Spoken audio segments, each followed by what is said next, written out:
ಬೆಂಗಳೂರಿನ ಕಾವಲ್ಬೈರ್ಸಂದ್ರ ಬಳಿಯ ದೊಡ್ಡಣ್ಣ ನಗರದಲ್ಲಿರುವ ಬಂಗಾರಗಿರಿ ಶ್ರೀ ಸುಬ್ರಹ್ಮಣ್ಯ ಸ್ವಾಮಿ ದೇವಾಲಯದ ಜಾತ್ರಾ ಮಹೋತ್ಸವ ವಿಜೃಂಭಣೆಯಿಂದ ನಡೆಯುತ್ತಿದೆ. ದೇವಾಲಯದ ಆಡಳಿತ ಮಂಡಳಿ ವತಿಯಿಂದ ಅಗತ್ಯ ಸಿದ್ಧತೆಗಳನ್ನು ಕೈಗೊಳ್ಳಲಾಗಿದ್ದು, ಸಾವಿರಾರು ಸಂಖ್ಯೆಯಲ್ಲಿ ಭಕ್ತರು ಆಗಮಿಸಿ ದೇವರ ದರ್ಶನ ಪಡೆಯುತ್ತಿದ್ದಾರೆ.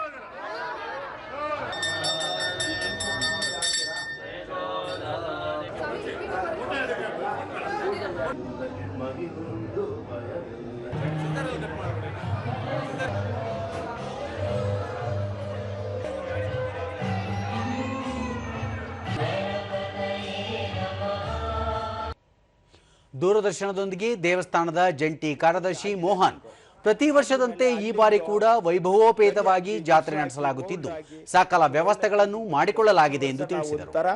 ದೇವರು ಅಲಂಕಾರ ಮಾಡ್ತೀವಿ.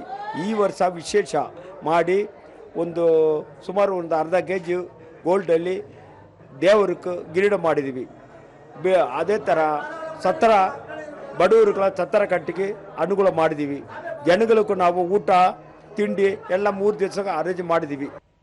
ಧರ್ಮಕರ್ತ ಮುನಿರಾಜು, ವಿಜೃಂಭಣೆಯಿಂದ ಜಾತ್ರಾ ಮಹೋತ್ಸವ ನಡೆಸಲಾಗುತ್ತಿದ್ದು 2 ಲಕ್ಷಕ್ಕೂ ಅಧಿಕ ಭಕ್ತರು ಭಾಗಿಯಾಗುವ ನಿರೀಕ್ಷೆ ಇದೆ ಎಂದು ಹೇಳಿದರು. ಇದು ಬಹಳ ವಿಜೃಂಭಣೆಯಿಂದ ನಡೆಯುತ್ತೆ. ಸುಮಾರು ಇಲ್ಲಿ 1.5-2 ಲಕ್ಷ ಜನ ಮೂವಿಂಗ್ ಫ್ಲೋಟಿಂಗ್ ಇರುತ್ತೆ ಡೈಲಿ. ಇವತ್ತು ಮಾತ್ರ ಇದೊಂದು ಬಹಳ ಪ್ರಸಿದ್ಧಿಯಾದ ದೇವಸ್ಥಾನ. ನಮ್ಮ ಬೆಂಗಳೂರು ಉತ್ತರದಲ್ಲಿ ಬಹಳ ಹೆಸರುವಾಸಿ ಪಡೆದಂಥ ದೇವಸ್ಥಾನ. ಕಾರ್ಯದರ್ಶಿ ಮುನೇಗೌಡ, ದೇವಸ್ಥಾನದಲ್ಲಿ ನಿರಂತರವಾಗಿ ಪೂಜಾ ಕೈಂಕರ್ಯಗಳು ನಡೆಯುತ್ತಿದ್ದು, ಜಾತ್ರಾ ಮಹೋತ್ಸವವನ್ನು ಭಕ್ತಿ ಪೂರ್ವಕವಾಗಿ ನಡೆಸಿಕೊಂಡು ಬರಲಾಗಿದೆ ಎಂದರು. ತುಂಬ ಚೌಲ್ಟ್ರಿ, ಮ್ಯಾರೇಜಸ್ಸು ಎಲ್ಲ ನಡೆಸ್ಕೊಂಡು ಬರ್ತಾ ಇದ್ದೀವಿ. ಅನ್ನದಾನ ಪ್ರತಿಯೊಂದು ನಡೀತಾ ಇದೆ. ಷಷ್ಠಿ ಪೂಜೆ ಮತ್ತು ವೇಲ್ ಪೂಜೆ ಮತ್ತು ಕಾವಡಿ ಪೂಜೆನೂ ನಡೆಸ್ತಾ ಇದ್ದೀವಿ.